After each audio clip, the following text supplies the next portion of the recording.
Good afternoon to all of you. Can you hear me, बच्चों? Am I connected to you? Okay.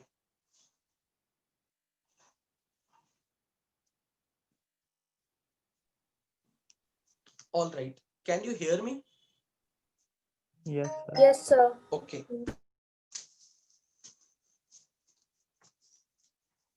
So हम लोग last class में entropy calculation पर थे. Any doubt from previous class? जो homework assign किया वो उसमें से कुछ पूछना. Yes, sir. हाँ पूछो. सर सॉल्यूशन का एंट्रोपी एक लिक्विड से क्यों ज्यादा होता है क्योंकि सॉल्यूशन में क्या है, एक अगर मैंने दो लिक्विड्स को मिक्स किया, मान लो मेरे पास एक सॉल्यूट मान लो पानी है और एक तरफ मेरे पास लेमन जूस है. लेमन जूस को मैं पानी में मिक्स करने लगा, तो लेमन जूस को जब मैं पानी में मिक्स करूंगा तो सॉल्यूशन का वॉल्यूम बढ़ेगा या घटेगा या क्या होगा? बढ़ेगा. तो सॉल्यूशन का वॉल्यूम हमेशा ही after mixing the component increase करता है. तो जो सॉल्यूट पार्टिकल्स होते हैं या सॉल्वेंट पार्टिकल्स होता है, उनको घूमने के लिए जो अवेलेबल वॉल्यूम है वो पहले से बढ़ गया या घट गया? बढ़ गया. तो दैट्स व्हाई देयर एंट्रोपी भी बढ़ जाती है, राइट? क्योंकि जितना ज्यादा वॉल्यूम किसी को इंटरेक्ट करने के लिए मिलेगा, यानी कि एनर्जी का आपने स्प्रेडिंग कर दी. पहले आप ऐसे समझ लो, जब आपने लेमन जूस रखा था ना, तो लेमन जूस के मॉलिक्यूल्स की जो एनर्जी थी वो उनके कुछ 30 ml का वो सॉल्यूशन में उतनी सीमित थी. वाटर के पास सपोज करो 50 जूल की उसकी अपनी एनर्जी है, इंटरनल एनर्जी लाइक, लेकिन वो उसके अपने कुछ वॉल्यूम में डिस्ट्रीब्यूटेड है, यानी कि मॉलिक्यूल्स के पास कुछ ना कुछ एनर्जी तो हमेशा. और ए टाइप के मॉलिक्यूल्स लाइक वाटर और लेमन जूस के बी टाइप के मॉलिक्यूल्स के पास अपनी अपनी एनर्जी अपने अपने V1 और V2 वॉल्यूम में डिस्ट्रीब्यूटेड है. पर जब आपने दोनों को मिक्स किया तो उनको अपनी एनर्जी को बड़े वॉल्यूम में स्प्रेड करने का मौका मिल गया. तो मैं कह दूंगा कि ये जो एनर्जी का फ्लो हुआ है toward the larger volume, that is called entropy has been increased. क्योंकि एंट्रोपी का मतलब क्या है कि अब सॉल्यूट सॉल्वेंट मॉलिक्यूल्स के पास इंटरेक्ट करने के नंबर ऑफ वेज पहले से ज्यादा है. सर लेकिन अगर वॉल्यूम भी उतनी रखें जितनी पहले थी तो क्यों? सपोज करो मैंने 1 ml ये लिया, 1 ml ये लिया, मिक्स यस करने सर के दोनों बाद का तो 2 हाफ ml हो ml गया है. ना, तो हाफ की रिस्पेक्ट में कंपैरिजन हो रहा है.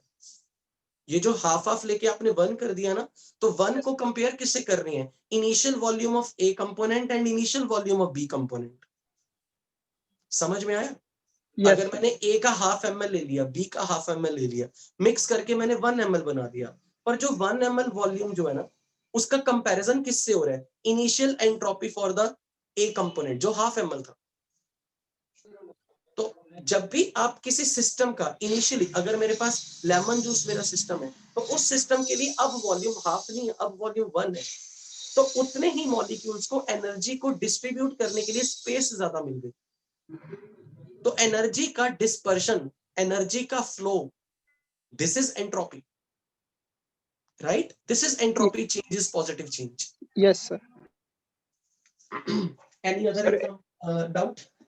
सर HgOs और HgS ये दोनों की एंट्रोपी सर कंपेयर कैसे करेंगे?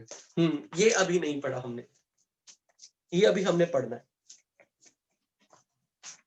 और क्योंकि ये जितने भी एग्जांपल्स आप मेरे से पूछ रहे हो, भले मैंने आपको असाइन किए, but they are still to be taught by मी.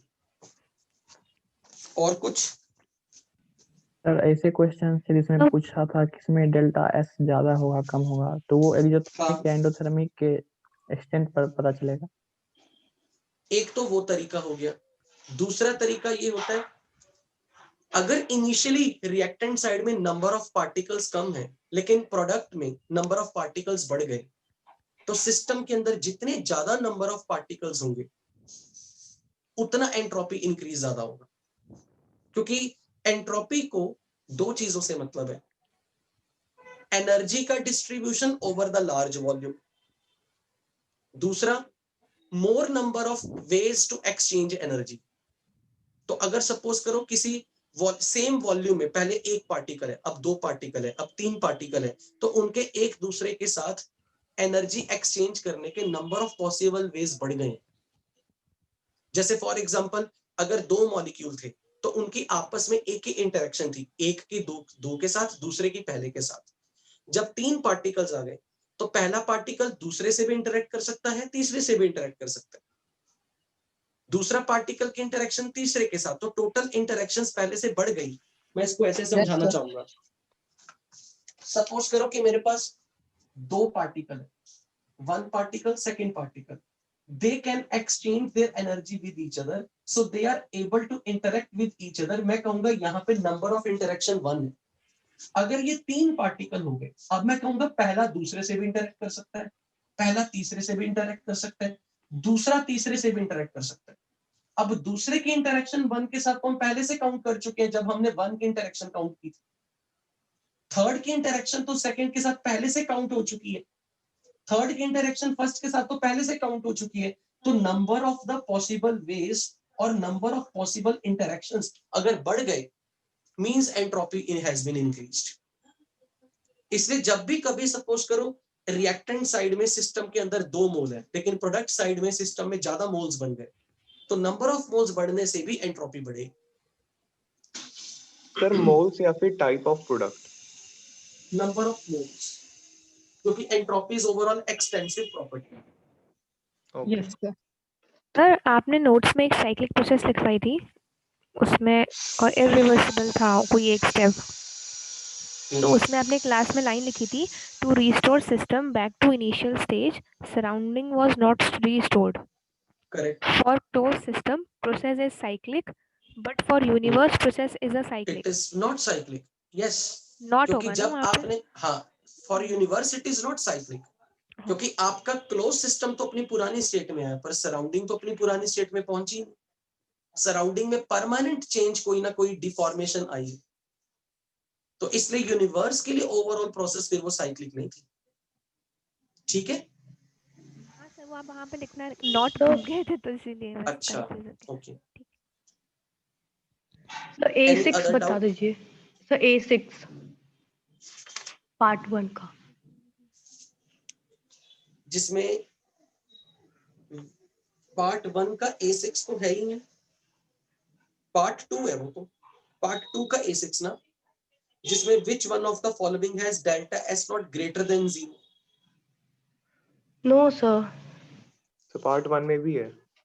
तो पार्ट 1 का A6 मेरे पास नहीं है, मेरे पास पार्ट 1 में, अच्छा, sorry. State the thermodynamic condition for spontaneous occurrence of a process, कि कोई प्रोसेस स्पॉन्टेनियस कब होगी? सिंपल, जब डेल्टा एस यूनिवर्स या तो ग्रेटर देन 0 हो या इक्वल टू 0। जिस प्रोसेस में ओवरऑल यूनिवर्स की एंट्रोपी इंक्रीज करेगी, that process is said to be spontaneous. Yes sir. और सर A7 भी, if delta H for a reaction has positive value, how would you know the sign requirement of delta S for it so that reaction is spontaneous? तो अगर उन्होंने बोला है कि suppose कोई process endothermic है, यानी कि सिस्टम में सपोज कोई प्रोसेस एंडोथर्मिक है, तो डेल्टा H पॉजिटिव है, यानी कि it is absorbing the heat. Yes. तो ऐसे केस में जो डेल्टा एस है, dq bye integration of T है, सिस्टम हीट एब्सॉर्ब कर रहा है। और जब उन्होंने डेल्टा एच बोला, इसका मतलब वो QP की बात कर रहे हैं। So I am talking of that process is being taken at a constant pressure condition. तो dQP is nothing but delta H. और अगर हीट एब्सॉर्ब हुई है तो हीट एब्सॉर्ब पॉजिटिव है, तो डेल्टा एच भी पॉजिटिव होगा। यस।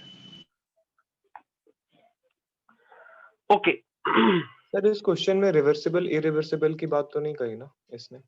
कहां? क्वेश्चन में सर, A7 में। Yes sir. उससे क्या फर्क है? अंडरस्टूड है कि अगर उन्होंने बोला कि प्रोसेस स्पॉन्टेनियस है, तो अंडरस्टूड है कि प्रोसेस इरिवर्सिबल होगी। ओके। क्योंकि for the irreversible process delta S for universe increases. Yes sir तो मैं पार्ट ये 2 बोल का दूंगा, A3 ये मैं इस चीज को ऐसे भी एक्सप्लेन कर दूंगा, अगर सिस्टम के लिए प्रोसेस एंडोथर्मिक है तो सिस्टम ने हीट एब्जॉर्ब की, तो सिस्टम के लिए एंट्रोपी चेंज पॉजिटिव आया, तो सराउंडिंग ने हीट लूज की, तो सराउंडिंग के लिए एंट्रोपी चेंज नेगेटिव आएगा। पर अगर क्योंकि प्रोसेस को स्पॉन्टेनियस करना है तो ओवरऑल यूनिवर्स की एंट्रोपी चेंज पॉजिटिव होनी चाहिए, तो इसका मतलब सिस्टम की एंट्रोपी में लार्ज इंक्रीज आया और सिस्टम की सराउंडिंग की एंट्रोपी में डिक्रीमेंट कम आया। Are you getting this point? Yes कि अगर सपोज करो सिस्टम ने सराउंडिंग से कुछ हीट एब्जॉर्ब किया, let's say QP, because question में डेल्टा H की टर्म में पूछा, तो अगर सिस्टम ने कांस्टेंट प्रेशर पे कुछ हीट एब्जॉर्ब की तो सिस्टम के लिए तो हीट का एक्सचेंज पॉजिटिव है, पर सराउंडिंग के लिए हीट नेगेटिव है। तो अगर कोई पूछे delta H for system by T which is nothing but Q for the system by T, this number is entropy change for the system, this is positive, but delta S surrounding में तो heat lose की, तो surrounding के लिए ये number negative है। Natural सी बात है कि अगर सेम अमाउंट ऑफ हीट गई है, अगर दोनों के टेम्परेचर सेम होते तो net delta S universe zero होता।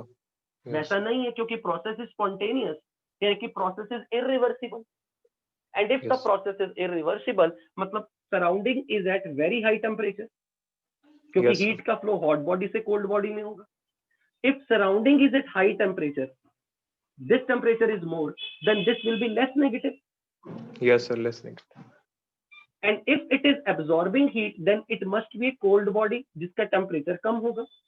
Yes sir. तो सिस्टम के लिए वही एंट्रोपी चेंज ज्यादा पॉजिटिव है, तो ओवरऑल डेल्टा एस यूनिवर्स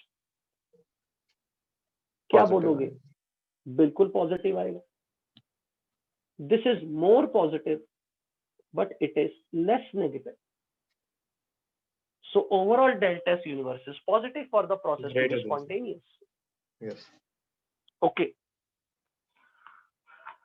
कोई कुछ और भी पूछने वाला था? Yes sir. Part 2 का A3.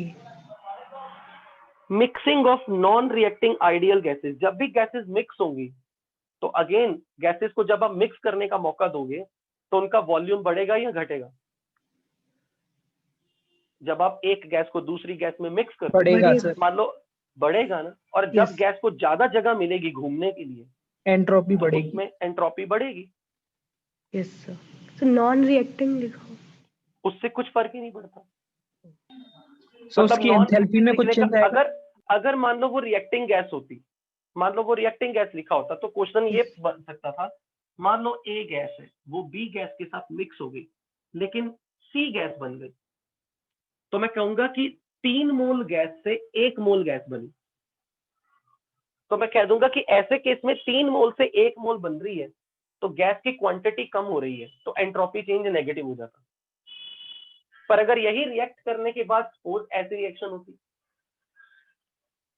तो मैं कहता 3 मोल से 4 मोल बन गए, तो रिएक्ट करने के बाद भी एंट्रोपी पॉजिटिव चेंज आएगा गैसेस के लिए। Is that clear? Yes sir. So non reacting देके उन्होंने बस आपको बोला कि they are not reacting with each other, directly moles add हो गए दोनों गैसेस के। यस। बट जब गैस के मोल्स भले ही ऐड हुए, पर ओवरऑल आपने उसको स्पेस भी ज्यादा दे दिया। हर गैस के लिए मिक्स होने के बाद वाला वॉल्यूम उस गैस के अपने इनिशियल वॉल्यूम से ज्यादा है। Yes sir. क्योंकि यहाँ पर सेम क्वेश्चन स्टूडेंट की तरह बन सकता है, सर अगर आपने 1 लीटर पहली गैस ली और 1 लीटर दूसरी गैस ली, इनिशियल वॉल्यूम तो 2 लीटर है टोटल, बाद में मिक्स होने के बाद तो 2 लीटर हो गया, तो अभी तो फाइनल वॉल्यूम उतना ही है। Yes sir. मैं कहूंगा कि मैं 2 लीटर का कंपैरिजन उसके इनिशियल ऑक्यूपाइड 1 लीटर वॉल्यूम से देखा। सर जब भी डेल्टा एस पॉजिटिव होगा तो डेल्टा एच भी पॉजिटिव ही आएगा। नेचुरल सी बात है, जब डेल्टा एस पॉजिटिव होगा तो डेल्टा एच पॉजिटिव ही होगा। Yes sir. Sir free energy startup आगे। फ्री एनर्जी तो पढ़ाया ही नहीं अभी। चेंज? फ्री एनर्जी कहाँ आ गया इस क्वेश्चन? ऑप्शन वो पढ़ाया ही नहीं अभी सर एंथैल्पी में कुछ चेंज होगा इसमें? किसमें? एंथैल्पी चेंज तो यही है ना, हीट एब्जॉर्ब्ड मतलब enthalpy change positive, heat released enthalpy change negative. Sir A7। For which of the following will be the maximum entropy change? अब बताओ यहीं पे ए ऑप्शन में देखो आपके पास क्या लिखा हुआ है, calcium solid plus half O2 gas gives calcium oxide solid. आप ये बताओ, आप गैस से सॉलिड बना रहे हो, एंट्रोपी घटेगी या बढ़ेगी? जब आप किसी गैस को सॉलिडिफाई करते हो, घटेगी। Where atoms and molecules have more randomness, gases. तो मैं बोलूंगा ऐसे प्रोसेस में एंट्रोपी चेंज नेगेटिव होगा। लेकिन अगर मैं उसका नेक्स्ट ऑप्शन में देखूं, calcium carbonate solid, calcium oxide solid plus CO2 gas है, यहां पर आप सॉलिड से गैस बना रहे, तो बताइए सॉलिड से गैस बनने पे एंट्रोपी चेंज पॉजिटिव आएगा। कार्बन डाइऑक्साइड बन रही है, अगर कि मुझे यहाँ पे बोले 1 मोल गैस से 1 मोल गैस बनी, मैं कहूंगा गैस से गैस बन रही है लेकिन 1 मोल से 1 मोल ही बन रहा है, मेरे लिए entropy change nearly 0, no change. लेकिन अगर N2 gas plus 3H2 gas gives 2NH3 gas हो रहा हो, तो अब आप क्या बोलोगे कि आपके पास 4 मोल गैस थी, 4 मोल गैस से 2 मोल गैस बन गई, बताओ भाई क्या बोलोगे? Entropy change negative. नेगेटिव। अब आप ये बताओ, इन सारी प्रोसेसेस में सबसे ज्यादा एंट्रोपी कहाँ बढ़ी है?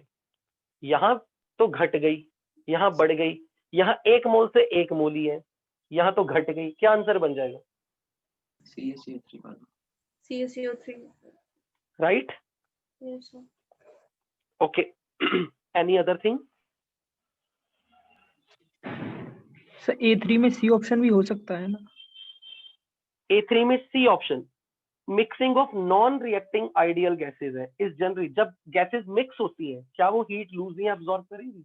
जब एक गैस है दूसरी गैस है मिक्स कर दिया, नो सर। नहीं होगा कोई चेंज, डेल्टा एच तो 0 है। हमने कहा नहीं था कि यार कुछ प्रोसेसेस ऐसी होती हैं जो ना एक्सोथर्मिक है ना एंडोथर्मिक है, फिर भी गैसेस की मिक्सिंग स्पॉन्टेनियस है। सिर्फ एक्सोथर्मिक रिएक्शन को ही, यानी कि एनर्जी को लूज करना ही स्पॉन्टेनिटी का क्राइटेरिया नहीं है। स्पॉन्टेनिटी अचीव करने का क्राइटेरिया ओवरऑल एंट्रोपी का इंक्रीमेंट भी हो सकता है। तो लेकिन कुछ ऐसे प्रोसेसेस है जहां पर गैसेस मिक्स होती है, डिफ्यूज करती है, डिफ्यूजन लाइक पानी के अंदर इंक की ड्रॉप से पूरे पानी का कलर होना, यहाँ कहीं हमने पानी को गर्म या ठंडा नहीं किया। जब एक सपोज करो एक कमरे में एक पार्टीशन है, यहाँ गैस A है और यहाँ गैस B है, पार्टीशन हटा दो, गैसेस मिक्स करेगी, पर यहाँ तो कोई हीट नहीं कर रहे आप गैस को, ना कूल कर रहे हो। सपोज आपकी सारी वॉल्स एडियाबैटिक है, एडियाबैटिक, पर गैसेस जब मिक्स होंगी उन्होंने ना हीट एब्सॉर्ब की ना हीट लूज की। ऐसे केस में हम कह देंगे कि there is no change in, like there is no enthalpy change, क्योंकि हीट का एक्सचेंज नहीं हुआ। यस। बट क्योंकि हर गैस के लिए वॉल्यूम बढ़ गया, पहले से ज्यादा हो गया, तो जो एंट्रोपी में जो अनऑर्गेनाइजेशन का लेवल गैस में छोटे वॉल्यूम है, वो बड़े वॉल्यूम में गैस के केस में ज्यादा अनऑर्गेनाइजेशन आए। Is that clear? Yes yes sir. चलो स्टार्ट करें आगे। Okay,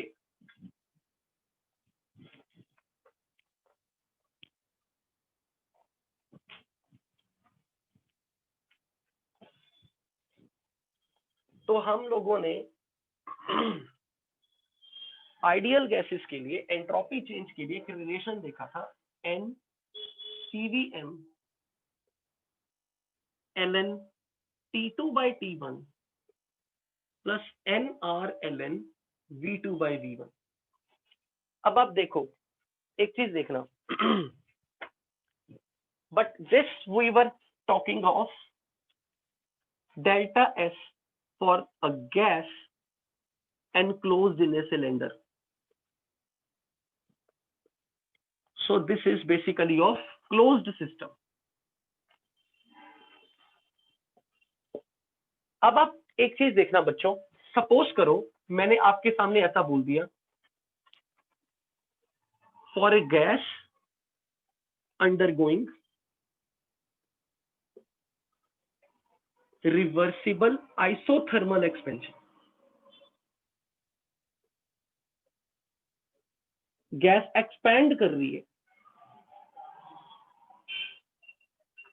Suppose I have a piston, I have a container, I have a piston which is massless and frictionless piston.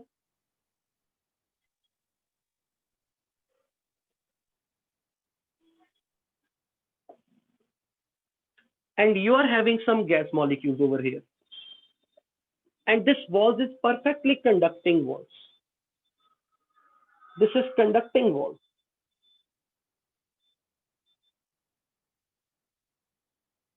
और मैं इसके ऊपर suppose I have a pile of sand, जैसा कि हमने कई बार अपने पुराने एग्जांपल्स में देखा है. And we are removing the sand very slowly, थोड़ा थोड़ा थोड़ा थोड़ा करके सैंड को हटा रहे हैं. तो डेफिनेटली गैस सपोज करो एक्सपैंड करके अपना वॉल्यूम इनिशियल V1 से फाइनल वॉल्यूम V2 बना रही है. The moment you are removing the sand slowly, process is reversible. इस वक्त जो भी इस गैस ने जब पिस्टन पे फोर्स लगाया, वर्क किया, एंड वी आर सेइंग कि प्रोसेस इज आइसोथर्मल, तो गैस के लिए एंट्रोपी चेंज तो जीरो होगा. There will be no change in entropy because walls are perfectly conducting and process is isothermal. Sir energy या entropy? मैं change in internal energy की बात कर रहा हूँ. Okay. What is the delta E for isothermal process? Zero. Why? Because for the Delta T internal is zero. energy of the ideal gas depends on temperature, Yes. and temperature is not changing. तो Q plus W अगर zero है तो Q ही तो minus W है. यानी कि जो system heat absorb करेगा सराउंडिंग से, सिस्टम ने जो हीट एब्जॉर्ब की उसको वो वर्क बना देगा. यानी कि वो अपने वर्क को करने में इस Q हीट को यूज करेगा जो सराउंडिंग से आ रही है. तो ऐसी प्रोसेस में गैस जब एक्सपैंड कर रही है तो मुझे बताओ गैस ने हीट एब्जॉर्ब की ना, और क्योंकि ये प्रोसेस रिवर्सिबली करवा रहे हो तो जो हीट सिस्टम के अंदर आई वो उसके ऊपर टैग भी लग जाएगा क्यू रिवर्सिबल था. तो अगर कोई मुझे पूछे delta S for the gas D Q reversible by T का इंटीग्रेशन, तो मैं कह दूंगा कि टेम्परेचर तो गैस का चेंज नहीं हो रहा क्योंकि प्रोसेस आइसोथर्मल है. टी तो डेफिनेटली इंटीग्रेशन से बाहर आ जाएगा,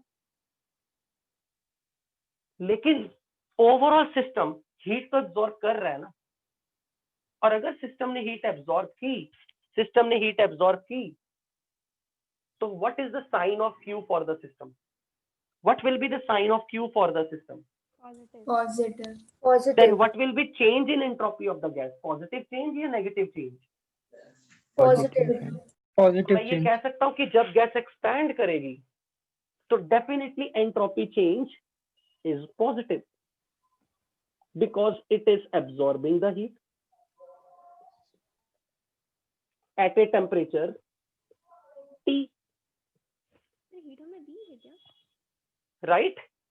यस. किसी भी जिस भी टेम्परेचर पे गैस का टेम्परेचर आपने मेंटेन करके रखा है, आइसोथर्मल कंडीशन में जब गैस एब्जॉर्ब करेगी हीट तो डेफिनेटली मैं बोलूंगा कि उसकी एंट्रोपी चेंज पॉजिटिव आएगा.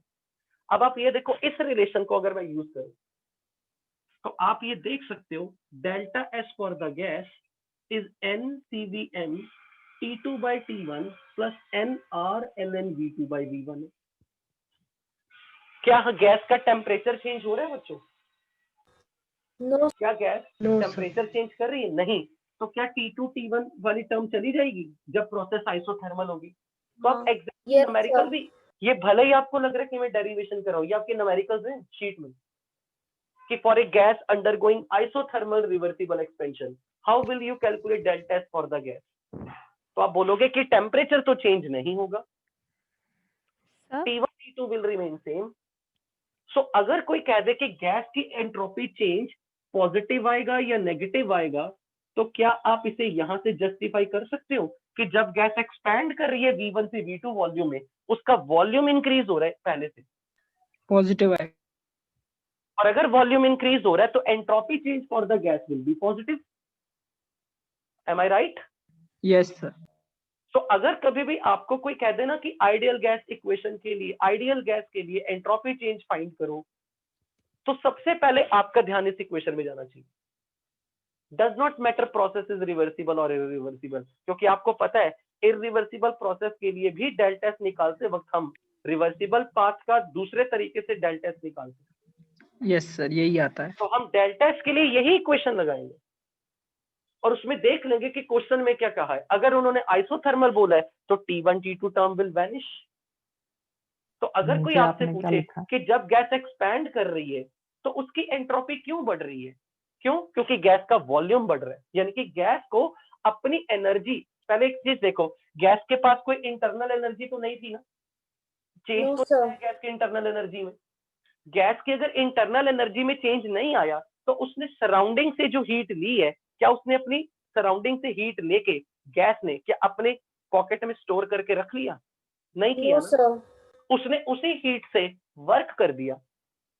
क्यों वर्क किया? क्योंकि वर्क करते वक्त जब वो एक्सपैंड कर रही थी उसने उसी हीट को बड़े वॉल्यूम में बांटना था। तो एनर्जी का फ्लो लार्जर वॉल्यूम में आना, this is the real cause of entropy change. क्योंकि एनर्जी कंसंट्रेटेड रीजन में नहीं रहना चाहती। यानी कि मैं आपको एक बहुत बड़ा मैसेज देना चाहता हूं। मुझे एक बात बताओ, मुझे बच्चों, मान लो मेरे पास एक रेत का ढेर है और ये रेत का ढेर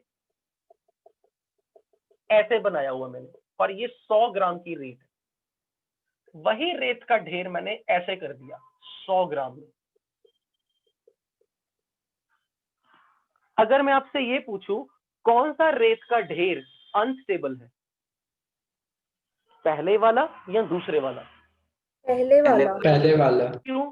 पहले वाले में जो मास है वही मास छोटे वॉल्यूम में डिवाइडेड है ना। Yes sir. यस। वही मास को आपने कम जगह में कंसंट्रेट कर दिया, तो Yes, कुछ टाइम sir. बाद स्पॉन्टेनियसली ऐसा रेत का ढेर अपने आप सरकता है। क्यों? क्योंकि मास भी अपने आप को बड़ी जगह दिलवाना चाहता है।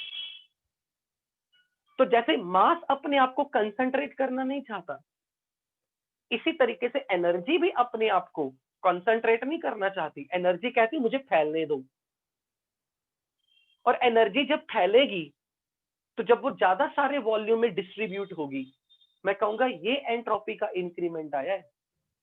और ऐसा करने के लिए उस सिस्टम को अनऑर्गेनाइज होना पड़ेगा, क्योंकि जब आप रेत को एक ऐसी शेप दे रहे हो आपको लगेगा वाओ कितने सिस्टमेटिकली रेत अरेंज है, और यही रेत जब डिस्ट्रीब्यूटेड ऊबड़ खाबड़ ऊपर नीचे बड़े सारे टीलों में, यानी कि बड़े सारे वॉल्यूम में डिवाइडेड है, तो बेसिकली एंट्रोपी को, सच बात बताऊं, आज के जमाने में एंट्रोपी को बिल्कुल, ये डेफिनेशन को, एंट्रोपी को ये बोलना कि एंट्रोपी का मतलब है रैंडमनेस, ये बिल्कुल गलत सिद्ध कर दिया गया। ये बहुत पुराने जमाने में जब डेफिनेशंस आई थी ना, क्लॉसियस का जमाना था, जब बहुत एंशिएंट 1800 मतलब 1850s का टाइम था, तब एंट्रोपी की डेफिनेशन ये थी, entropy is randomness. But later on with time जब स्टैटिस्टिकल थर्मोडायनामिक्स आई, मैक्सवेल बोल्ट्जमैन, मतलब बेसिकली बहुत सारे साइंटिस्ट ने एंट्रोपी को और स्टडी किया, तो एंट्रोपी की डेफिनेशन रिफाइन कर दी गई। एंट्रोपी का मतलब है रैंडमनेस का level. It's not exact randomness, क्योंकि रैंडमनेस नहीं माप सकते हम ये बता सकते पहले रैंडमनेस कितनी है और अब रैंडमनेस कितनी है। ये नहीं बता सकते पहले रैंडमनेस कितनी है अब रैंडमनेस कितनी है। हम ये बता सकते चेंज कितना आया। इसीलिए तुम कहते हैं हम एस नहीं बता सकते पर हम डेल्टा एस बता सकते हैं। यस। लेकिन रैंडमनेस में जो चेंज आ रहा है ना, वो क्यों आ रहा है? क्यों सिस्टम अपने आप को रैंडमनेस को बढ़ाना चाहता है? क्योंकि रैंडमनेस को बढ़ाने के तरीके में हर बार एनर्जी बड़े वॉल्यूम में स्प्रेड दिखेगी। Energy wants to spread itself.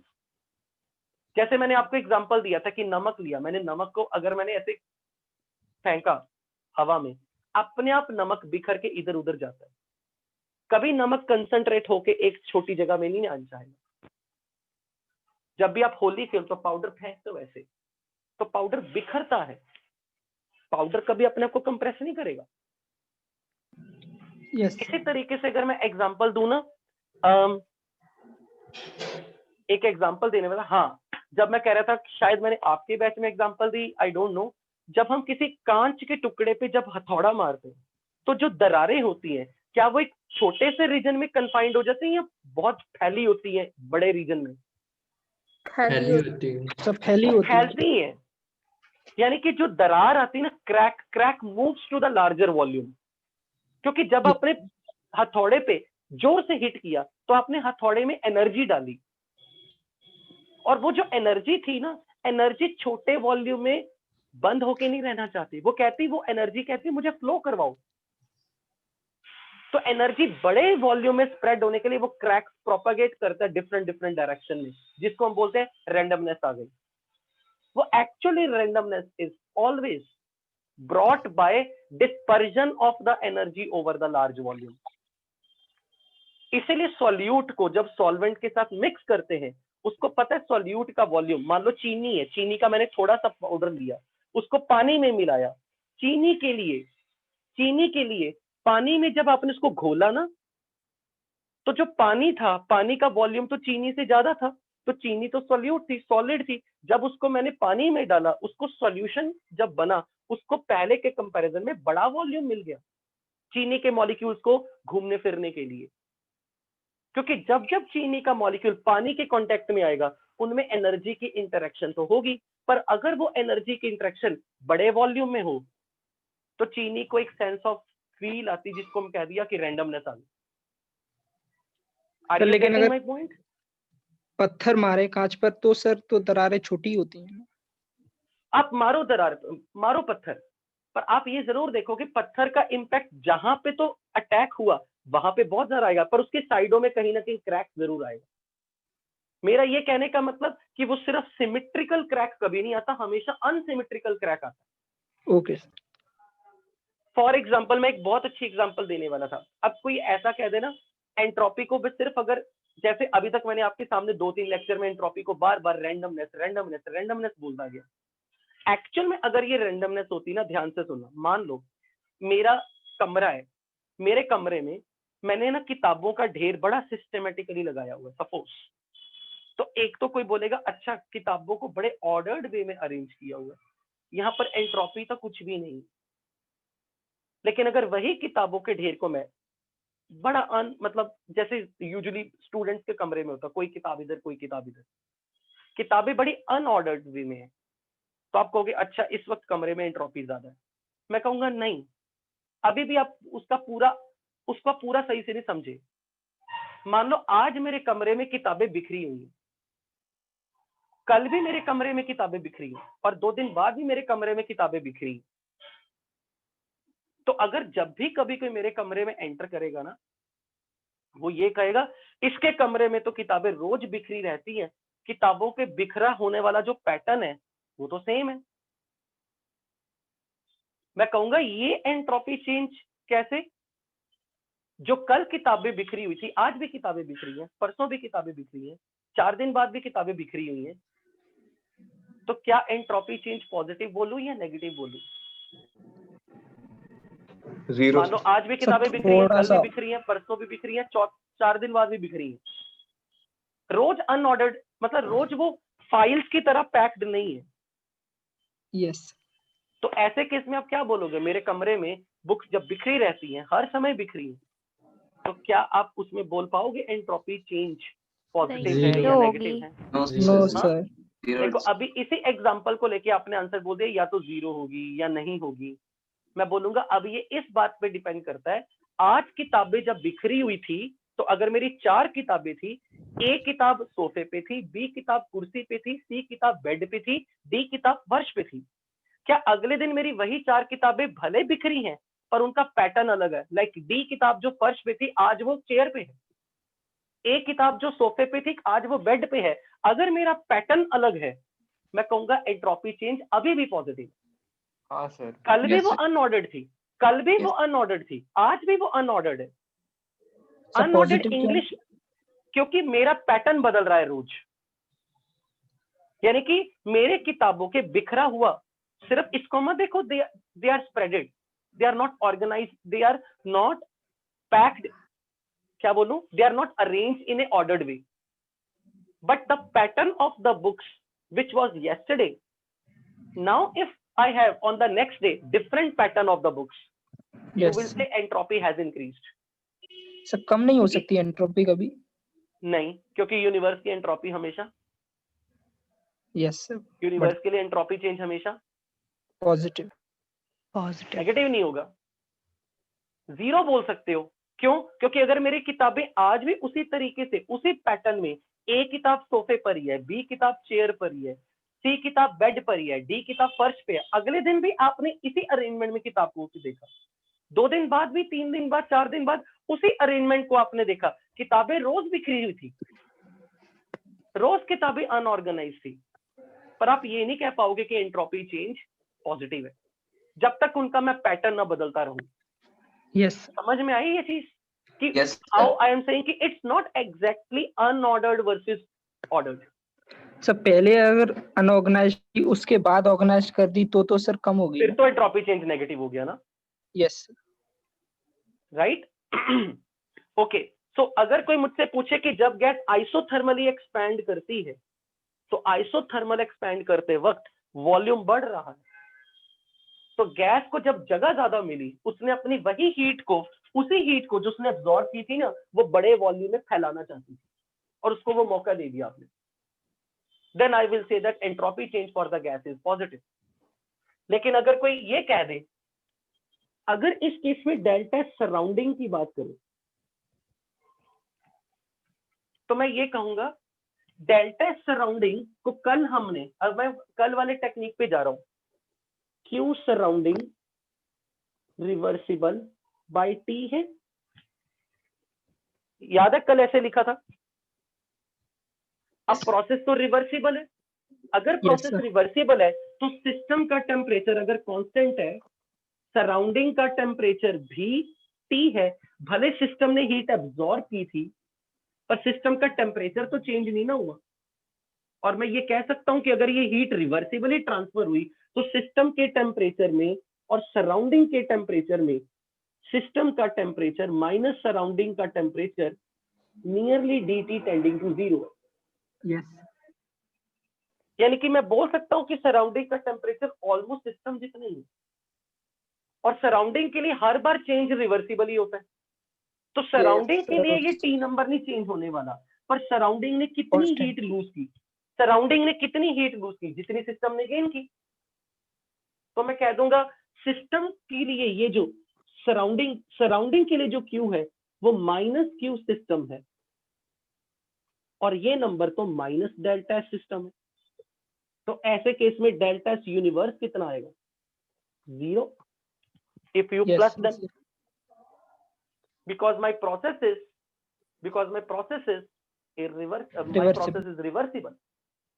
तो अगर कोई मुझे ये कह दे कि मैंने गैस को सपोज इनिशियली ए पॉइंट से जब उसका प्रेशर P1 था, वॉल्यूम V1 था, और मैंने गैस को बी पॉइंट तक जब उसका प्रेशर P2 डिक्रीज कर गया और वॉल्यूम V2 तक बढ़ गया लेकिन टेम्परेचर कांस्टेंट है, तो during this expansion delta S for the gas is nothing but nRln V2 by V1.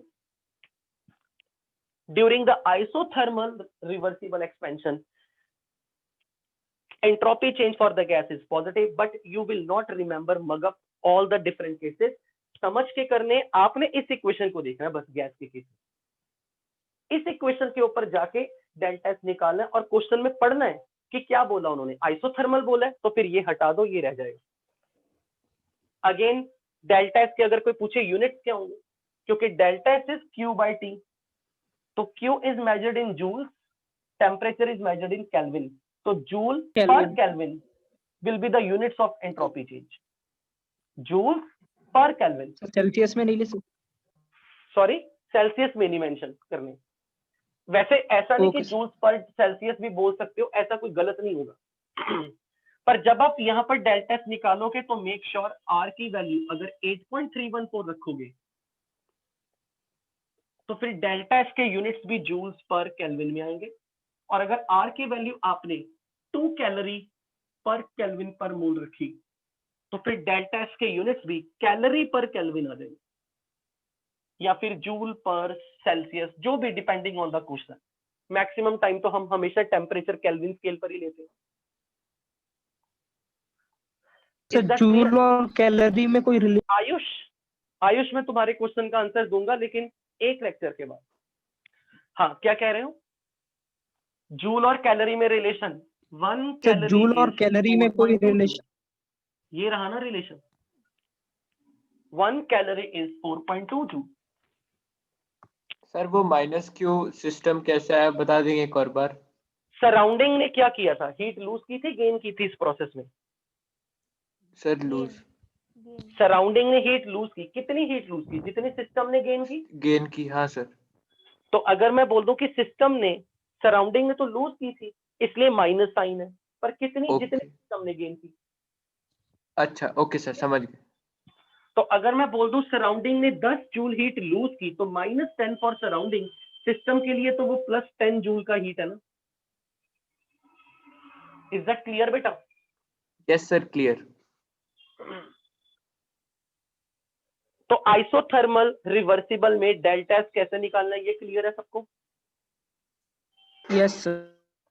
Okay, can I erase this? Yes sir. Yes sir, ऊपर का इरेज कर। अब अगर कोई मुझसे ये कह दे, अगर हम इसी केस में कोई मुझे ये कह दे, suppose the gas is undergoing irreversible isothermal expansion from same volume, from same A point where gas का initial pressure is P1 V1 T1 to the B state where gas का pressure is P2 V2 and temperature is still T1। यानी कि अब हम A से B point तक फिर से जा रहे हैं, गैस को एक्सपैंड करा रहे हैं, सेम वॉल्यूम से सेम वॉल्यूम तक, सेम प्रेशर से सेम प्रेशर तक, और टेम्परेचर चेंज नहीं हो रहा क्योंकि प्रोसेस आइसोथर्मल है, आइसोथर्मली। तो अगर कोई मुझे ये कह दे delta E for the system तो 0 ही होगा।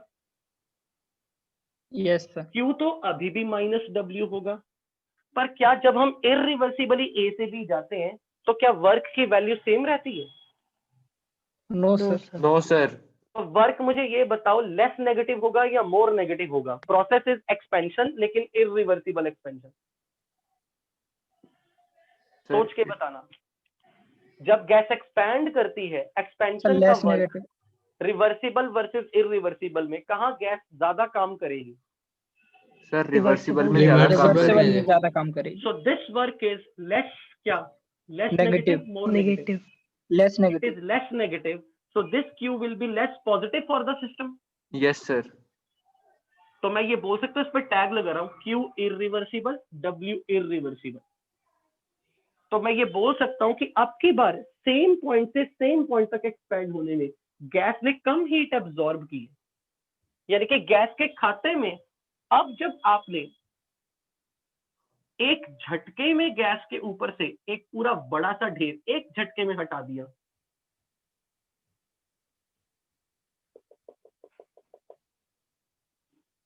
you just remove this pile in one shot, obviously piston में एक finite acceleration I, process was fast, volume initial V1 से V2 तक गया, गैस का इनिशियल प्रेशर P1 था जो कि फाइनली गैस का प्रेशर P2 हो गया।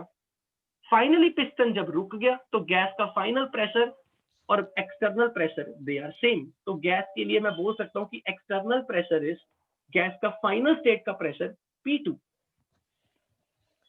And temperature is not changing. पर अब की बार क्या हो रहा है, आपने पूरी रेत एक झटके में हटा दी, तो जब पिस्टन को ऊपर उठ रहा था तो उसको इनिशियल पॉइंट से लेके फाइनल पॉइंट तक आने में कभी भी रेत को उठाना नहीं पड़ा। यहाँ तो रेत पूरी आपने एक झटके में हटा दी, तो गैस को काम भी कम करना पड़ा, गैस को एनर्जी का लॉस भी, बेसिकली तो एनर्जी का लॉस तो हुआ नहीं है, पर हीट कम एब्जॉर्ब करनी पड़ी। पर जो भी उसने हीट एब्जॉर्ब की है वो तो इरिवर्सिबली की है ना। यस तो अगर सिस्टम ने अब की बार सराउंडिंग से 5 जूल हीट ली, 5 जूल हीट ली फ्रॉम सेम V1 से सेम V2 तक जाने के लिए, फ्रॉम सेम P1 से P2 तक जाने के लिए, और गैस का टेम्परेचर T1 ही है, लेकिन सराउंडिंग से हीट इरिवर्सिबली आ रही है, तो मैं ये बोल देता हूं कि सराउंडिंग का टेम्परेचर T डैश है और T dash temperature of surrounding is bigger than T1। क्या ये बात सही है? क्योंकि सराउंडिंग से हीट गई ना सिस्टम के अंदर, हाँ सर।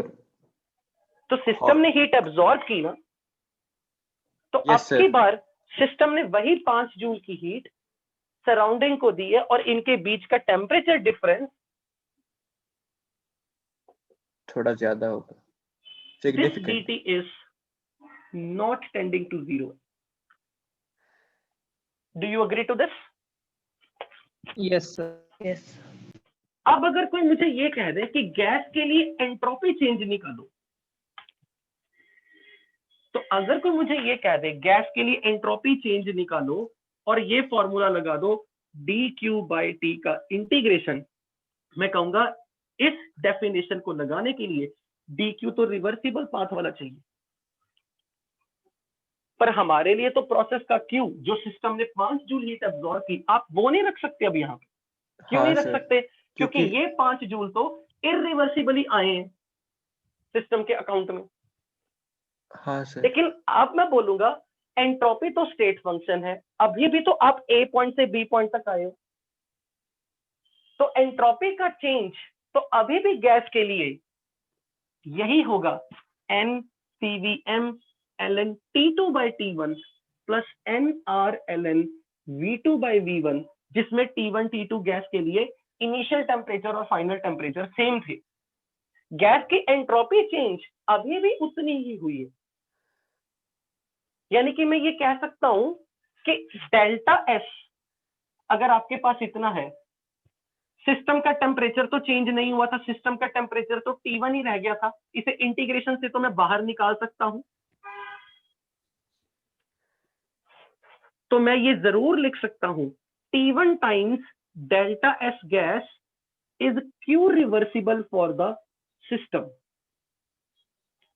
अब एक चीज देखो बच्चों, मैं जो आपको बहुत इंपॉर्टेंट मैसेज देना चाहता हूं, सिस्टम टी में कैसे बाहर निकल?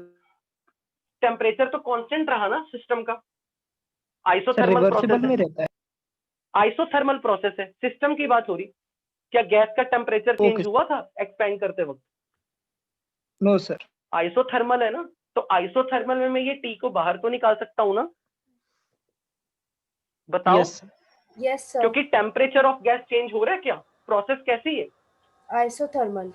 आइसोथर्मल में तो मैं टी को इंटीग्रेशन से बाहर निकाल सकता हूँ। Yes sir.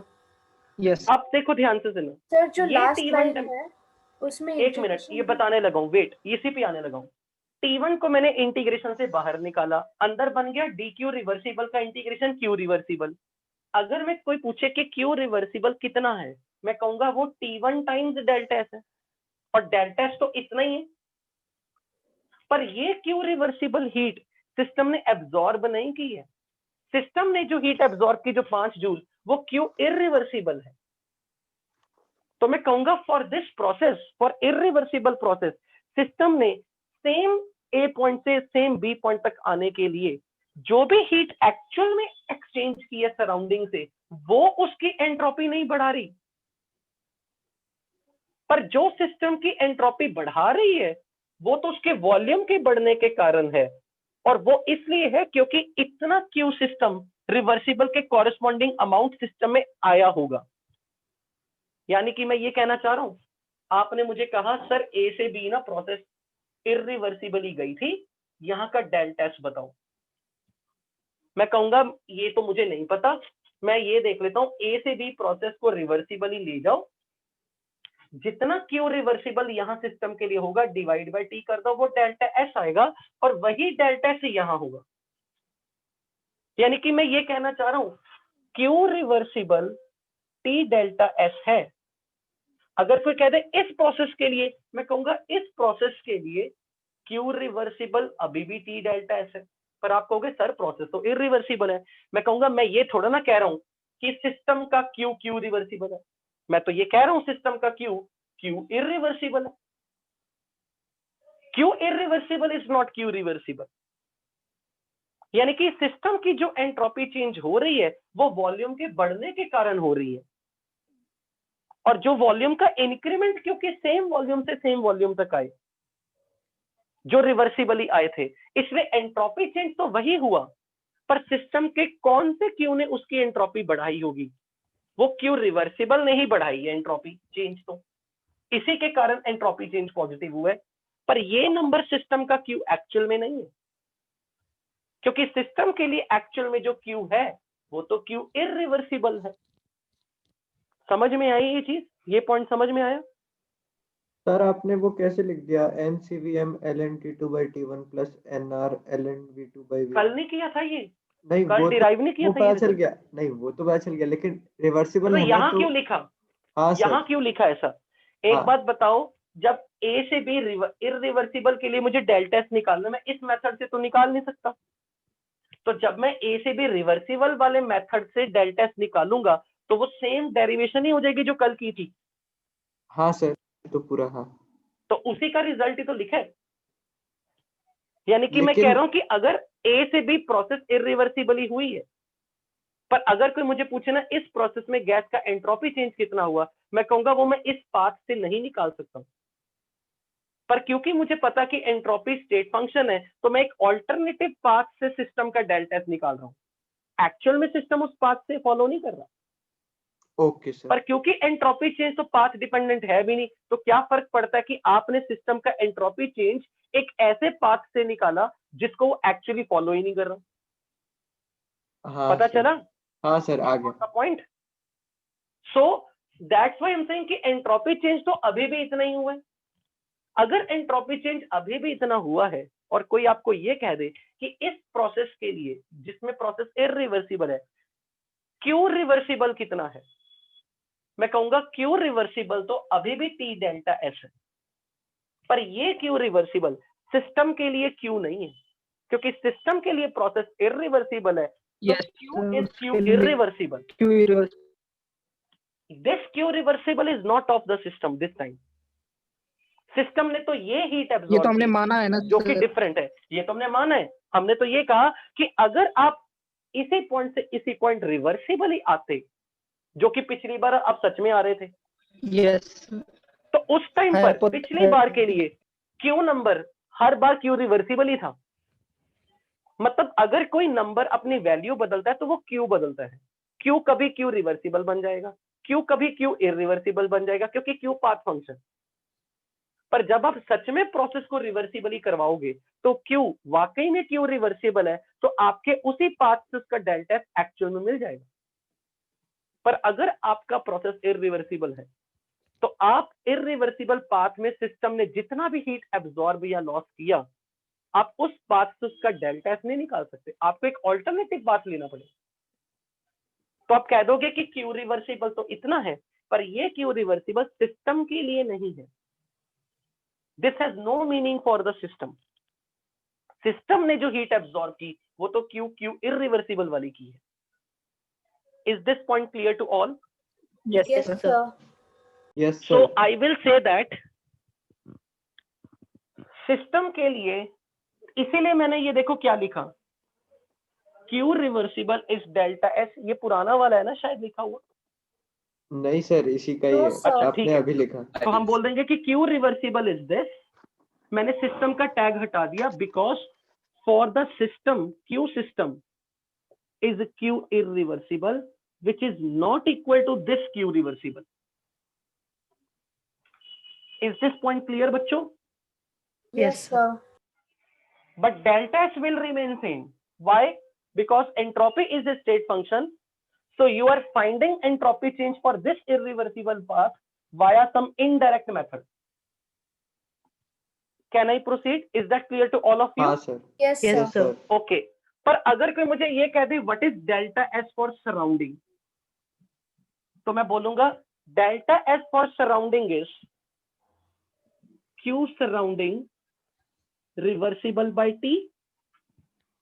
कल हमने जब ये लिखा था कि डेल्टा सराउंडिंग निकालते वक्त सराउंडिंग के लिए हमेशा ही हीट का एक्सचेंज रिवर्सिबल ही होता है, भले ही वो हाँ सर। प्रोसेस सिस्टम के लिए इरिवर्सिबल हो। Yes, sir. हाँ सर। याद है, सिस्टम के लिए भले ही वो प्रोसेस इरिवर्सिबल है पर सराउंडिंग के लिए वो प्रोसेस हमेशा इरिवर्सिबल है। Yes sir. Yes, और sir. मुझे ये बताओ अब की बार सराउंडिंग क्या सेम टेम्परेचर पे है सिस्टम की जितनी? ये देखो No, नो sir. सर। ये नंबर अब मैं रख रहा हूं टी डैश, ये नंबर बड़ा है। Is that clear? Yes sir. Yes, sir. Okay.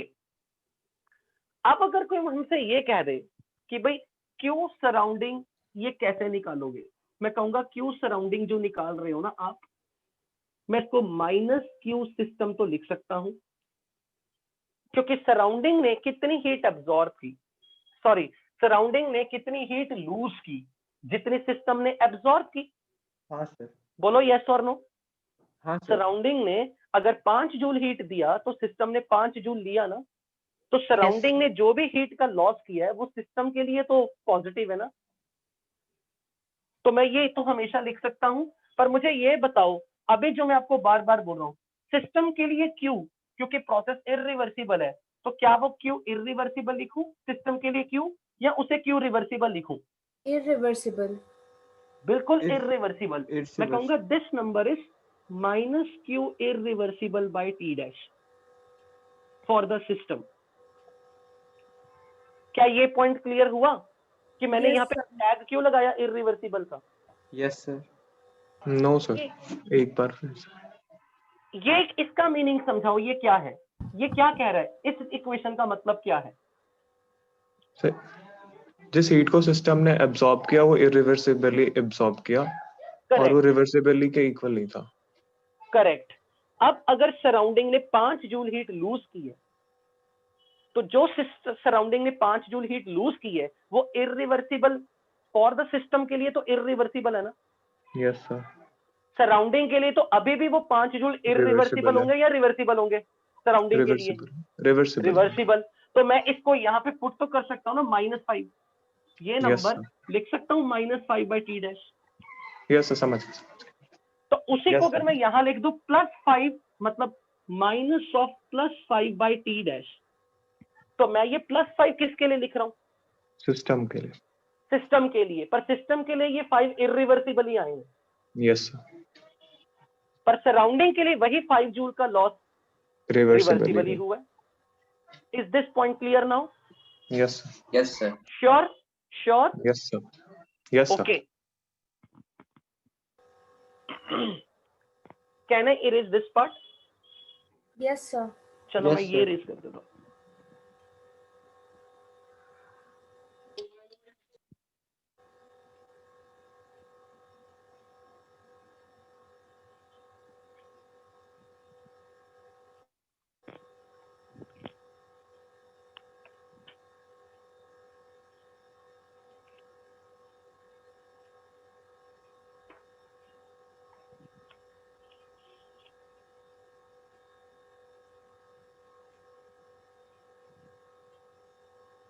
Okay.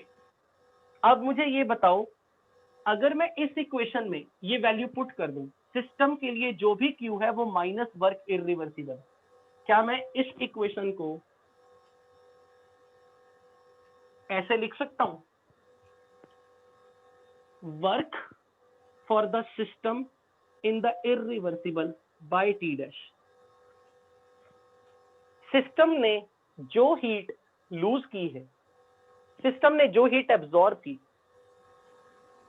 System ने उस हीट को क्या बना के दिया था? सिस्टम ने उसी हीट को क्या कर दिया था? वर्क में कन्वर्ट कर दिया था। Hello, am I audible to you?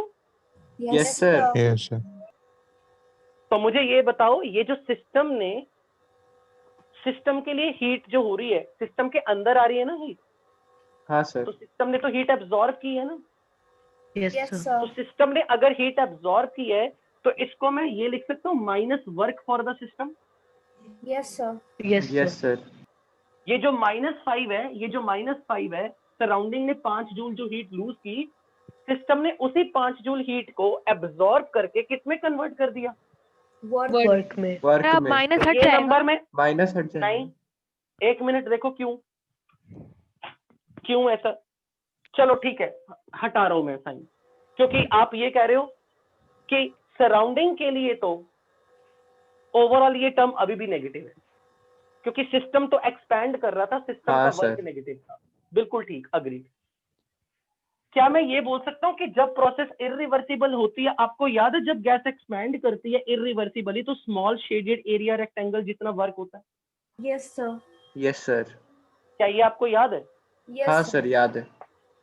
तो अब मुझे ये बताओ, क्या मैं इस नंबर को ये लिख सकता हूँ minus this distance into this distance, area under the curve, yes sir, area लिख ऑफ दिस सकते। Small rectangle. I should not use the word curve, area of this small rectangle. क्या मैं इसको ऐसे लिख दूं minus P2 V2 minus V1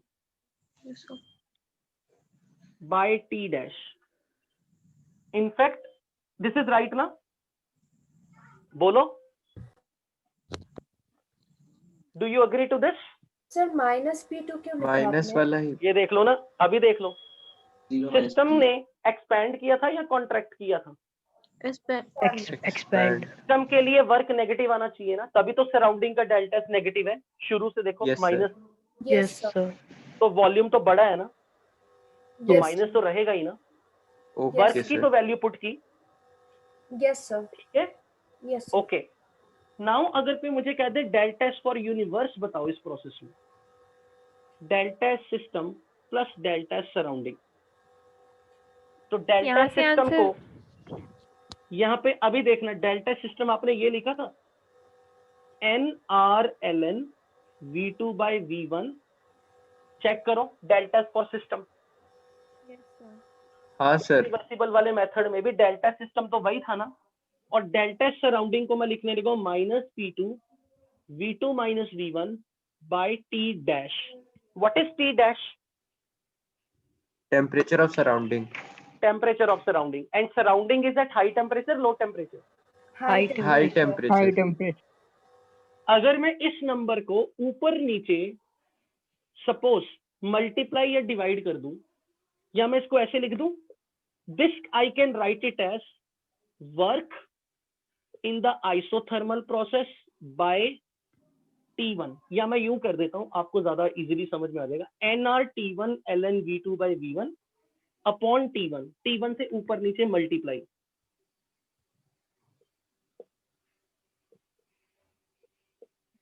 बताओ भाई, अगर मैं T1 से मल्टीप्लाई T1 से डिवाइड कर दूं तो इसको तो कोई चेंज नहीं ना आएगा? No, हाँ sir. तो बोल दिया करो कम से कम। यस। हाँ सर, हाँ सर। हाँ पता ही नहीं सर। लगता कि ऑडियंस सुन भी रही है या नहीं। हाँ सर। तो मुझे ये बताओ, क्या मैं इस नंबर को ये पूरा बड़ा एरिया जितना वर्क का मैग्नीट्यूड लिख सकता हूँ? हाँ सर, होता यस था। सर। क्यों बताओ जरा, क्यों? ये हमने क्योंकि लिखा था ना कार्नोट साइकिल जब में हमने। पढ़ा था। क्योंकि ये A2। वर्क का मैग्नीट्यूड बन गया रिवर्सिबल वाला, yes Yes, sir, yes sir. Divided by T1। तो क्या रिवर्सिबल मैं इसको एक्सपेंशन। ऐसे लिख दूं, वर्क ऑफ रिवर्सिबल का magnitude by T1 minus work of irreversible का डिवाइडेड बाय T डैश। ये बताओ, ये लिख सकता हूं ना? क्योंकि यही तो लिखा था आपने, ये यस सर। यही से आ नंबर गया तो है। इसमें। क्या हाँ सर। क्या इसमें ऊपर तो क्या टी बोला डैश नहीं क्या था कहाँ ना? से आ गया? NRln V2 बाय V1 के नीचे टी डैश नहीं था, कहाँ था? T डैश कहाँ लिखा? T1 लिखा है मैंने। हाँ तो ये कैसे आया? मैंने बोला कि अगर मैं इस नंबर को T1 से मल्टीप्लाई T1 से डिवाइड कर दूं तो कोई चेंज होगा? जो मल्टीप्लिकेशन। ये वही नंबर है, ये वही नंबर है। हाँ। पर मैंने ऐसे इसे ऐसे लिख दिया, NRT1 ln V2 by V1 divide by T1। क्या मैं इस नंबर को ऐसे लिख सकता हूँ? हाँ sir. Yes, sir. Yes sir. इतना घबरा के बोल रही है, अगर हम किसी नंबर को उसी नंबर से मल्टीप्लाई और डिवाइड कर हाँ दें सर समझ गए तो समझ मैथ तो गए से अलाउड करता है ना। करता है अब ये नंबर वर्क डन ये होता था। नंबर वर्क डन होता था रिवर्सिबल का। अब मुझे अब आप ये बताओ, ये रिवर्सिबल वाले वर्क का मैग्नीट्यूड है और ये इररिवर्सिबल वर्क है, कौन सा वर्क ज्यादा होता था एक्सपेंशन में? रिवर्सिबल। रिवर्सिबल वाला।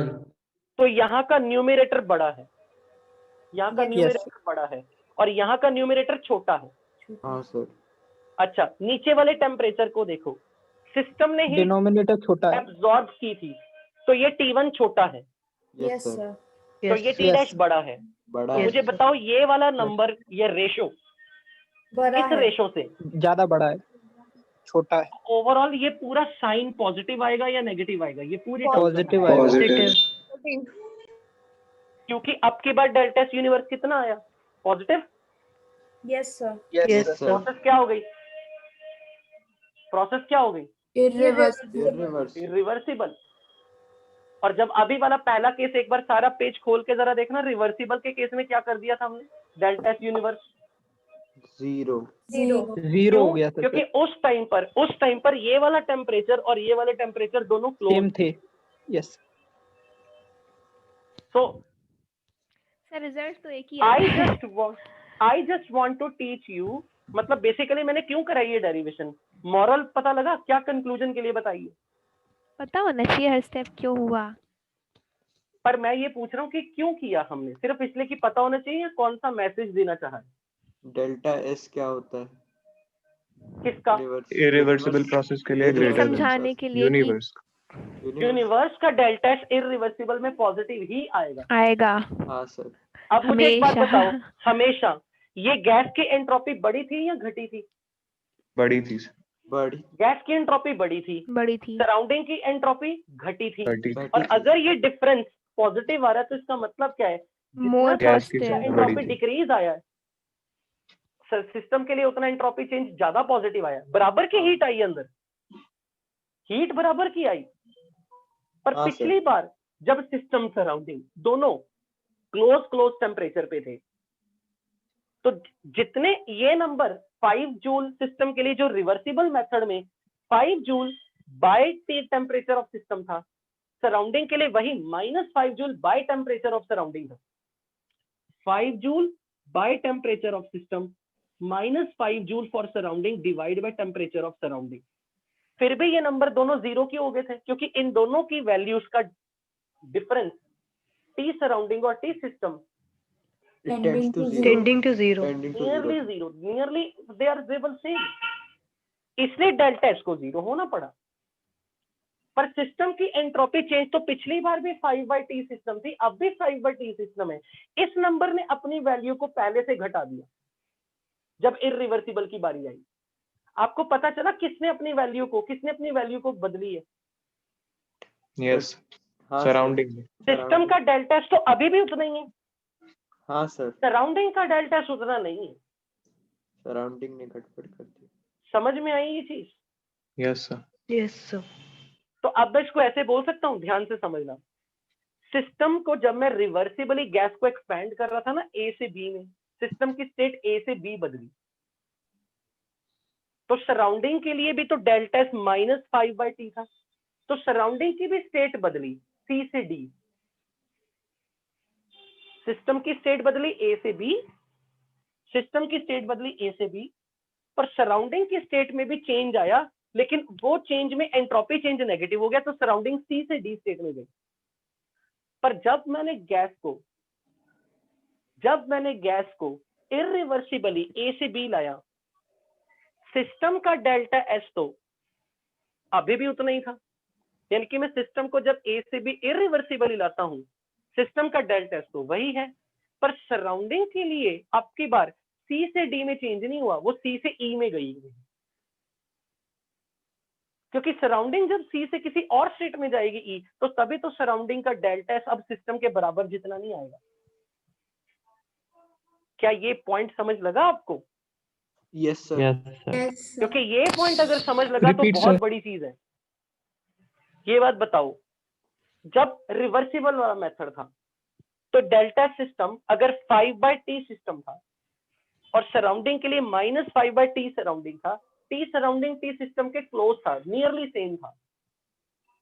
तो सिस्टम के लिए एंट्रोपी चेंज पॉजिटिव है, मतलब सिस्टम की स्टेट तो बदली है ना, क्योंकि आप गैस को एक्सपेंड करा रहे हो। तो गैस को जब आपने A से B पॉइंट तक एक्सपेंड कराया तो सराउंडिंग की भी स्टेट बदली C से D पॉइंट तक, क्योंकि सराउंडिंग के लिए एंट्रोपी चेंज नेगेटिव है।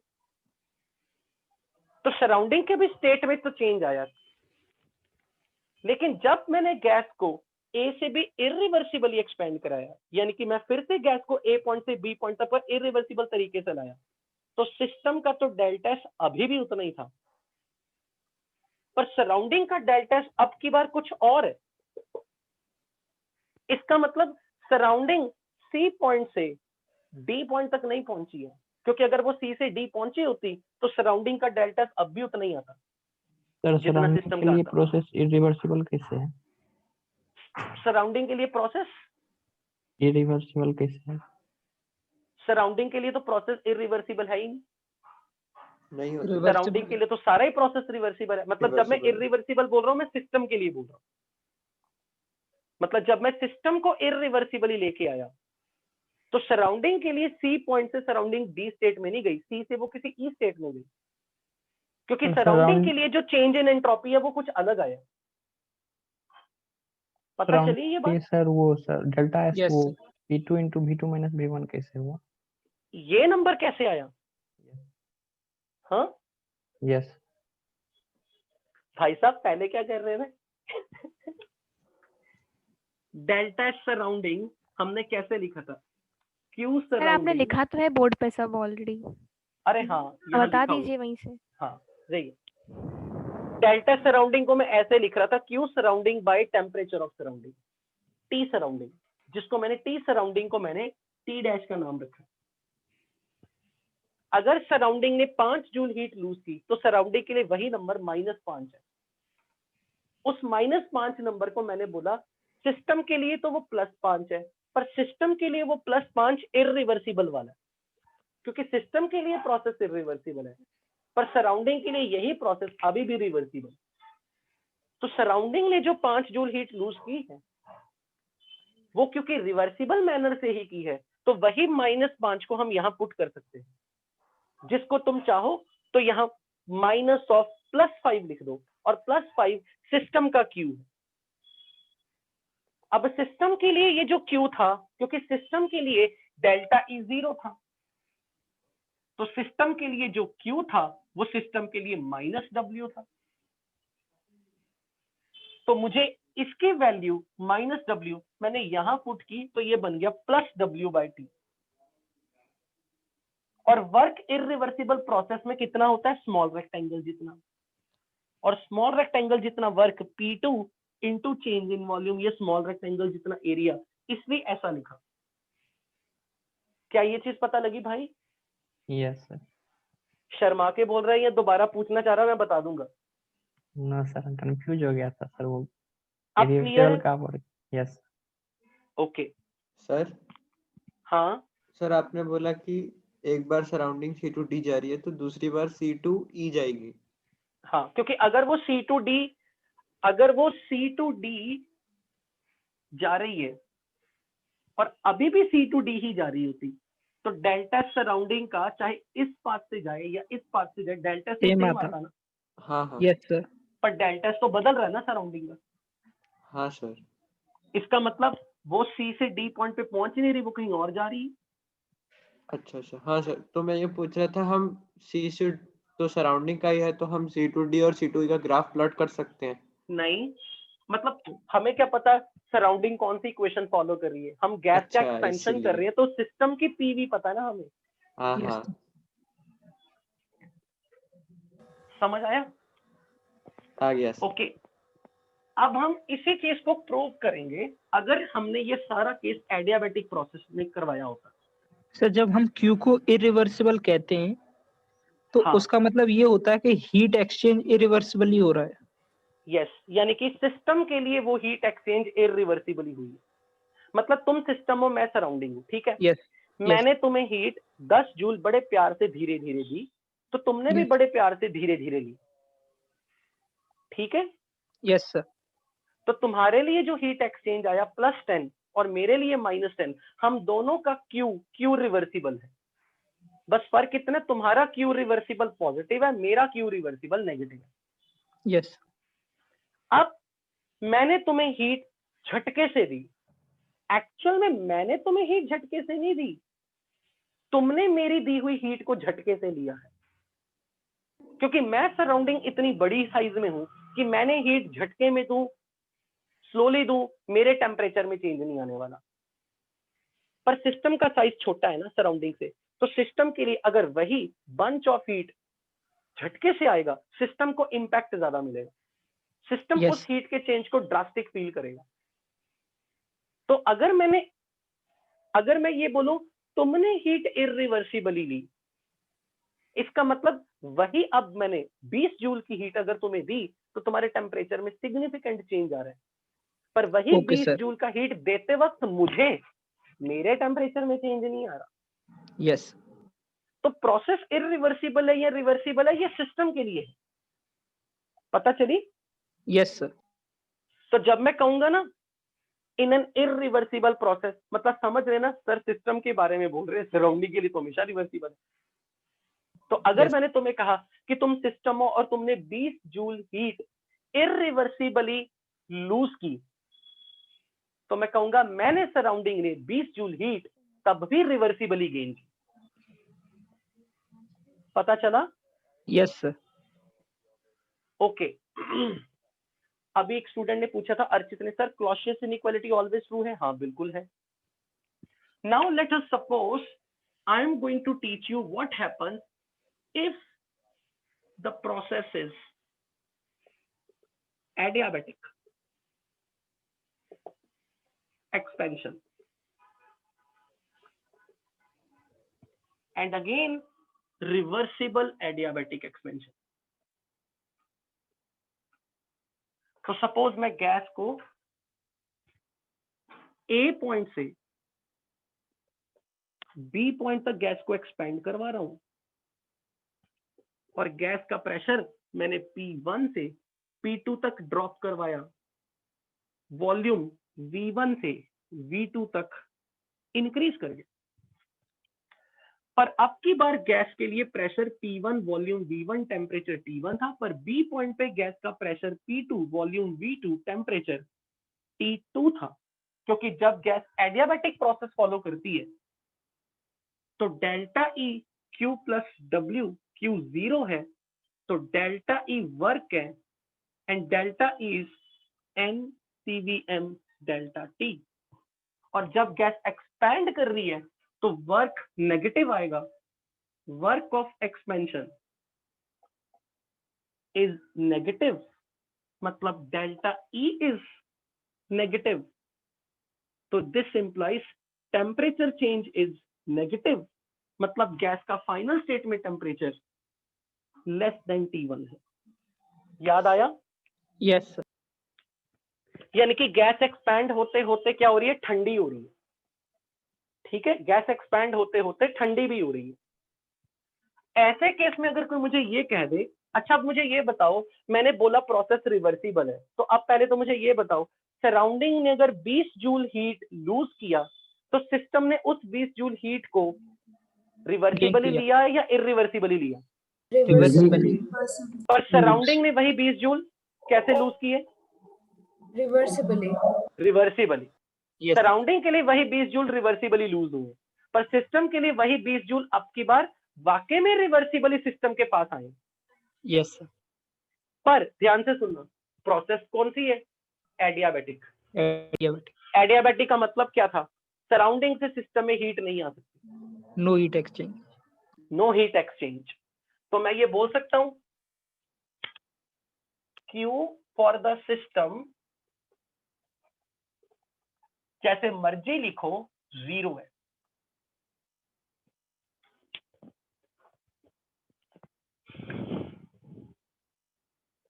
पेन लीक कर गया।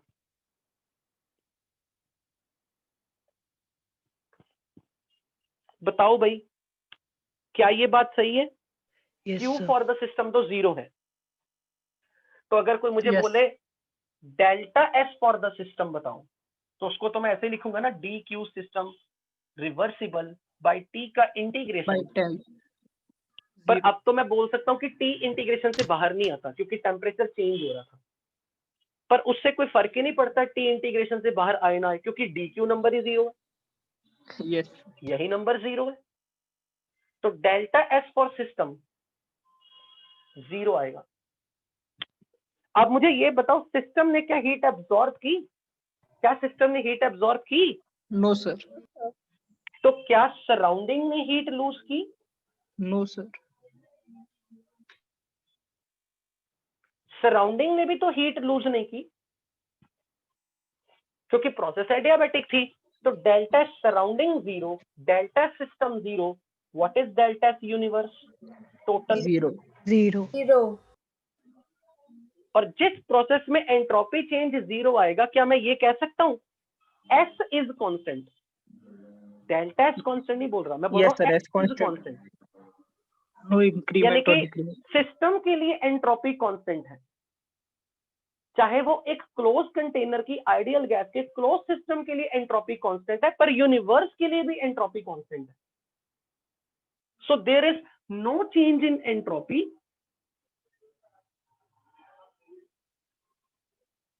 for the system. So this process, which is reversible adiabatic, is called isoentropic process.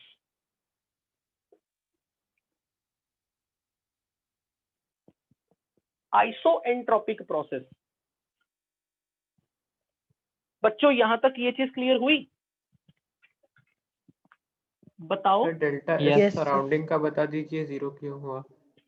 System ने क्या कोई हीट एब्जॉर्ब की है आपकी बात? सिस्टम से नहीं, सराउंडिंग sir. में कोई हीट एक्सचेंज अलाउड है? तो क्या No, सराउंडिंग sir. ने कुछ हीट लूज की?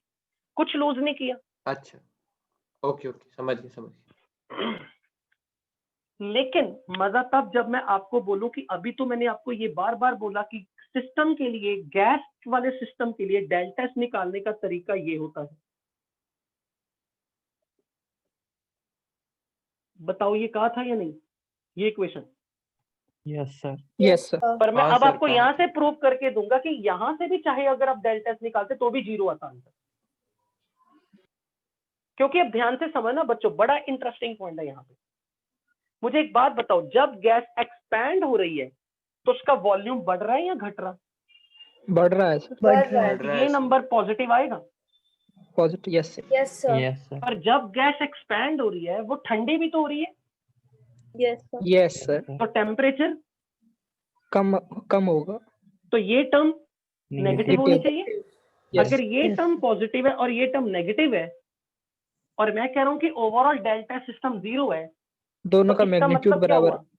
दोनों का मैग्नीट्यूड बराबर है। मतलब मैं ये कहना चाह रहा हूं, गैस की एंट्रोपी में जो इंक्रीमेंट वॉल्यूम के बढ़ने से आना था, उसके कॉरस्पॉन्डिंग अमाउंट गैस का डिक्रीमेंट हो गया एंट्रोपी का, क्योंकि गैस का टेम्परेचर के टेम्परेचर घटने कम से. हो रहा था, Yes. गैस ठंडी हो रही थी। पर अब मैं आपको ये प्रूव करना चाहता हूं कि ये नंबर पॉजिटिव है, ये नंबर नेगेटिव है, पर वो मैग्नीट्यूड वाइज भी इक्वल है।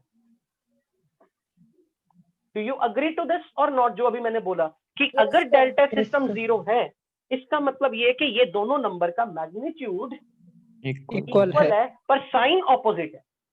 Yes. Yes, sir. क्योंकि गैस एक्सपैंड कर रही है तो V1 से V2 में this term is positive because V2 greater than V1 है, but this term is negative because T2 is less than T1। अब मैं यहां पर आपको ये बोलना चाहूंगा, क्योंकि प्रोसेस रिवर्सिबल एडियाबैटिक थी, तो क्या मैं यहां पर ये क्वेश्चन लगा सकता हूँ T1 V1 raise to power gamma minus 1 is T2 V2 raise to power gamma minus 1? Yes. Yes, sir. तो क्या मैं इस इक्वेशन से V2 by V1 raise to power gamma minus 1 को T2 बाय T1 लिख सकता हूं?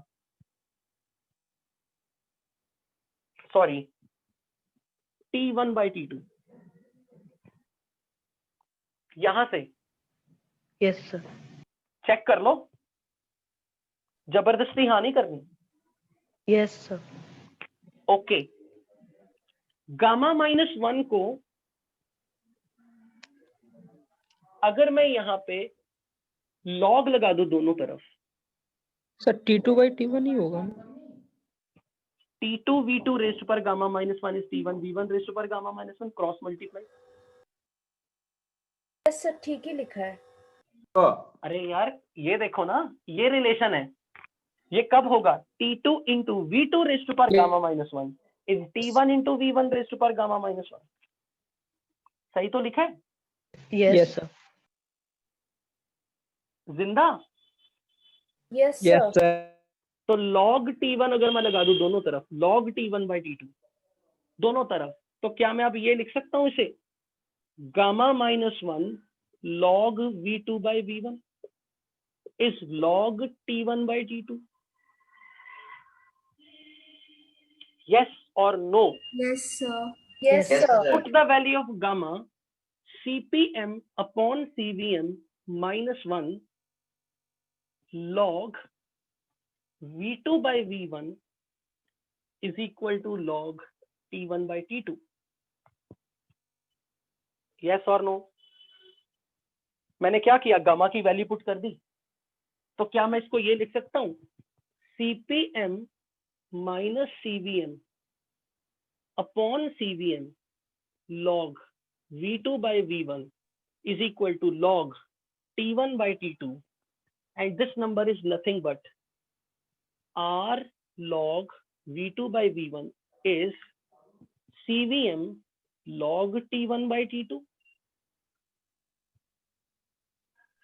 Yes. बताओ मैंने क्या किया, ये नंबर उधर ले गया,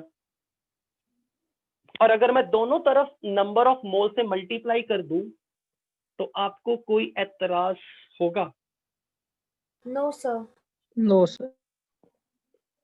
तो फिर आपको यहां भी कोई प्रॉब्लम नहीं होनी चाहिए अगर मैं इसको ऐसे लिख दूं। क्या किया मैंने?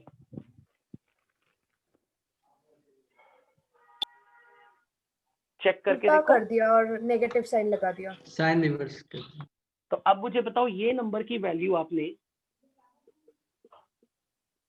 जब बोला कि इसके बराबर है, तो अगर आपने ये नंबर यहां पुट कर दिया तो बच्चों सांसें ले रहे हो ना?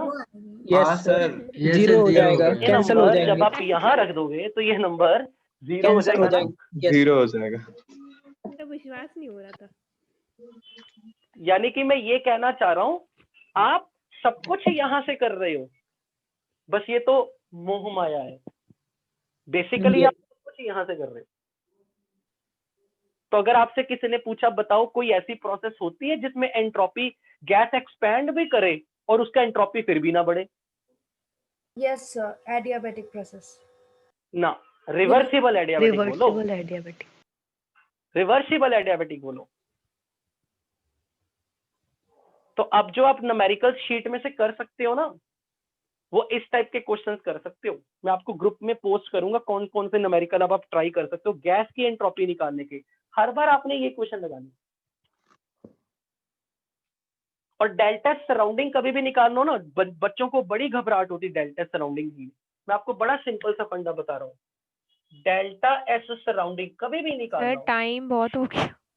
सुन ले, लास्ट में एक पॉइंट है, -q system by T surrounding, use this relation, कभी नहीं फंसोगे। डेल्टा सराउंडिंग कभी भी निकालना हो, -q system by T surrounding कर दो। जो सिस्टम के लिए हीट, कुछ नहीं देखना प्रोसेस रिवर्सिबल है या इरिवर्सिबल है। अगर प्रोसेस रिवर्सिबल है, सिस्टम के लिए जो क्यू है वही पुट कर देना। अगर सिस्टम के लिए प्रोसेस इरिवर्सिबल है, वही वाला क्यू पुट कर देना। नीचे टेम्परेचर सराउंडिंग का रखना, राइट? अब अर्चित ने पूछा व्हाट अबाउट अगर एडियाबेटिक इरिवर्सिबल होती, तो अर्चित वो मैं जरूर पढ़ाता पर टाइम इजाजत नहीं दे रहा। तो अगली क्लास में हम एडियाबेटिक इरिवर्सिबल में भी तुझे प्रूव करेंगे कि why delta universe increases, entropy change for universe is positive. So I am going to end up the meeting over here, time हो चुका है। Thank you so much, stay happy. Thank you sir. Thank you, sir. Thank you sir. Thank you sir. Welcome.